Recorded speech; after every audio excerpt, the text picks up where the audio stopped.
What is the most efficient method to farming seeds and garden tower defense? This is the question I've been trying to answer with this game since July of 2025, and what with the constant increase of both exclusive units as well as new battle passes that they're probably going to release every couple of months, combined with the steep price point of even some of the godly towers, I see that it's the perfect time to answer the question. So what exactly is the most efficient method for seed farming? Well, first, we need to look at our options.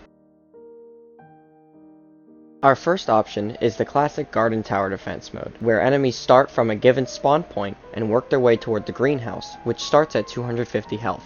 When an enemy makes it to the greenhouse, the game takes the amount of remaining health the enemy had and subtracts that from the remaining health of the greenhouse. If the greenhouse ever hits 0, the player loses. The goal is to prevent the insects from making it to the greenhouse for a given number of waves.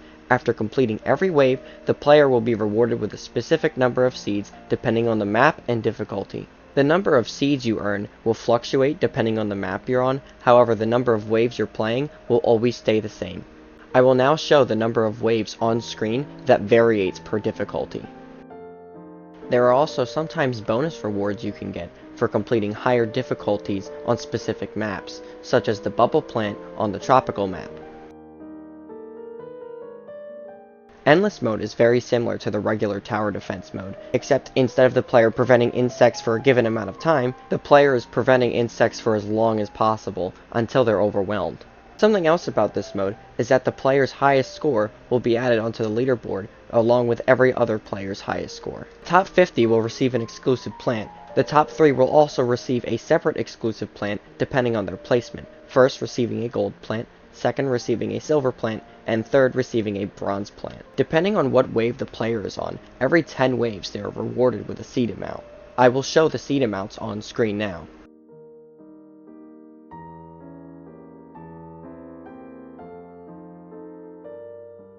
Survival mode is extremely different from the typical tower defense fashion, where the goal isn't to prevent the insects from making it to a greenhouse, however it is to prevent them from attacking the player directly. Insects will come from several different spawn points and move toward the player. The goal is to survive 4 different maps, each map having 40 waves, totaling at 160 waves. Completing a map gives the player a number of seeds depending on the map and difficulty, as well as a small chance to receive a godly unit. I will now show the exact seed yields and drop rates per map.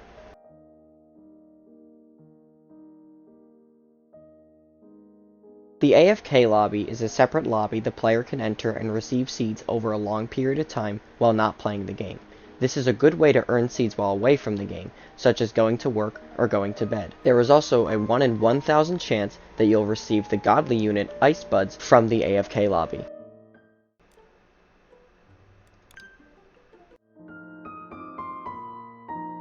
Different units have different things they excel in, and I feel that I have been able to group every unit in the game into 5 different archetypes. The starter archetype, good for starting out to get the ball rolling, typically low placement and low upgrade cost. Units that would fall into this archetype are the Cherry Blossom, the Farmer, and the Lumberjack. Another archetype would be the Crowd Control archetype. These units are decent at taking out large groups of insects at once. Units that would fall into this archetype would be the Pineapple Cannon, the Bubble Plant, and the Chili Pepper. Another archetype to look out for is the Sniper archetype. These are single target units that often have long or even infinite range and are amazing at singling out specific insects. Units that would fall under the Sniper archetype would be every Spawner, the Electro Leaf, and Umbra. Last and most sought after units have a tendency to be in the DPS archetype. These units have significantly higher DPS than most other units, are typically more expensive to place and upgrade. They are also usually harder to obtain compared to other units. These units are excellent at handling boss type insects. Units that would fall under this archetype are the Petal Ray,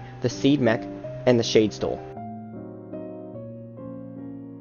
Depending on how long someone has been playing the game for, it may be extremely difficult to obtain exclusive units due to their steep price tags. Most of the time, exclusive units are better in these archetypes than their non-exclusive counterparts, such as the Earth Dragon compared to the Beehive, or the Dual Blaster Bud compared to the Spider Lily.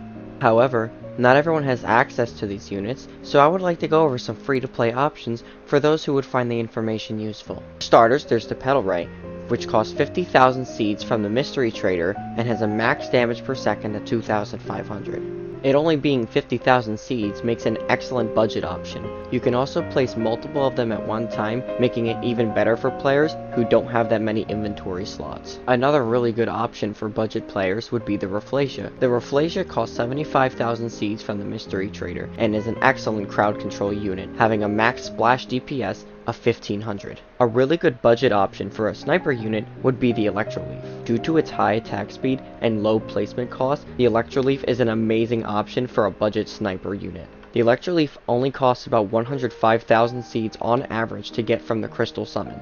Another really good budget option would be the Ballistic Banana. The Ballistic Banana is both a really good sniper unit as well as AoE. The Ballistic Banana, serving multiple purposes, helps players who have a restricted inventory space allocate those spaces towards other units. The Ballistic Banana costs around 132,000 seeds on average from the B summon. A support summon that's both really good and free is the Ice Buds. The Ice Buds, with 5-minute reward times, on average takes 3.5 days to get from the AFK lounge. The Ice Buds, slowing things down by 40%, can give less overpowered towers more time to take units out, especially in tower defense mode, where DPS is more of a restriction. My final recommendation for budget options would be the Pyro Petal. Costing about 110,000 seeds on average from the Sun Summon makes it less expensive than some of the other things on this list. The Pyro Petal, having 2,460 maximum DPS on top of a 340 max fire damage per second, makes it a really good DPS unit. So now, with all of that being explained, we can loop back to our original question. What is the fastest and most efficient method to farming seeds and garden tower defense? Here's what I found. If you look at the graph, you can see that the normal tower defense mode is pretty linear, and the survival mode has a large spike at the end. The two AFK modes pale in comparison. What does this show us in the simplest terms? It basically means that survival mode is only the best option if you can consistently complete it, because only until the 4th map is completed, it is less efficient than the normal tower defense mode. I think this bar graph does us more favors, because it shows us the seeds per hour in comparison to each other at the same rate.